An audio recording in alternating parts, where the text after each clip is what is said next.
Now I'll share another fun example. So we were talking earlier about how long it takes and so on. So I got two really amazing examples, and I just picked up two. I mean, I'm sure all of you have your own personal examples of how awful the situation is to start a business. The first example, and before I go to the next slide, I'll just give you some context. How many of you guys have heard of an entrepreneur called Sandeep Kohli? You know the KFC and Pizza Hut. Okay, Sandeep Kohli is the CEO of the company that has the master franchise for KFC and Pizza Hut in India. It's called the Great Food Company or something like that. Okay? No, Yum is the holding company. Sandeep Kohli is the master franchisee in India. Yeah, when Yum is the holding company of the brands, then they have it's the franchising model, as you know. So this experience, the next slide, is the experience, personal experience, real experience of Sandeep Kohli, and it's shocking. It's very funny, by the way, but it's funny because it didn't happen to you.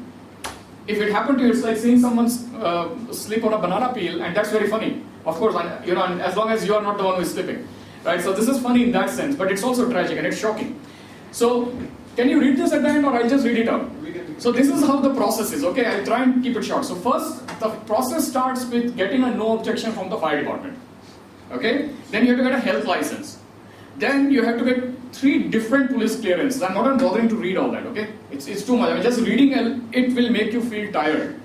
So you have to get those 3 police clearances, then you apply for a tourism excise, and then the excise, by the way, only comes after tourism, and then you have inspectors who will check and of course will create all kind of nuisance. You actually have people going around beating drums because they are supposed to notify everyone, as if you are deaf. So they are supposed to come and beat the drum and say, we are opening a restaurant. This is all, you can imagine where this came from, right? You can imagine. 1860 law, that's where it came from. Ridiculous laws from the 19th century. Carried over, beating drum and this must be a joke, but unfortunately it's not a joke, this is real. Oh, by the way, this can only start once the restaurant is ready to open, so imagine. Now, as I said, this is really very funny, actually, because it doesn't happen to us. Sandeep Kohli wouldn't find it funny, he did not find it funny. By the way, this is not something that happened once upon a time, okay? This is as recent as 2009.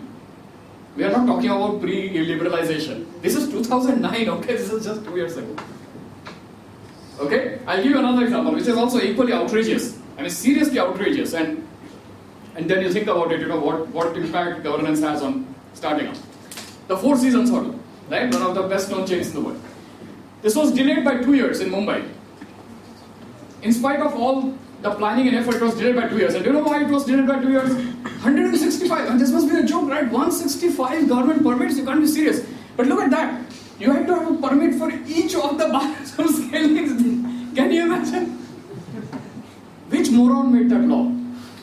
Seriously, that you have to have a permit for a weighing scale for every scale that is in every guest room? Unbelievable.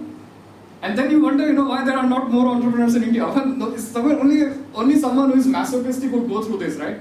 So now I want to be an entrepreneur. I love getting 165 permits. Bring them on. I just love it. So I want to be an entrepreneur. Yay. No one would. I mean, this is, of course no one will. This is just a joke. This is outrageous. So I'll just show a few more slides and then let's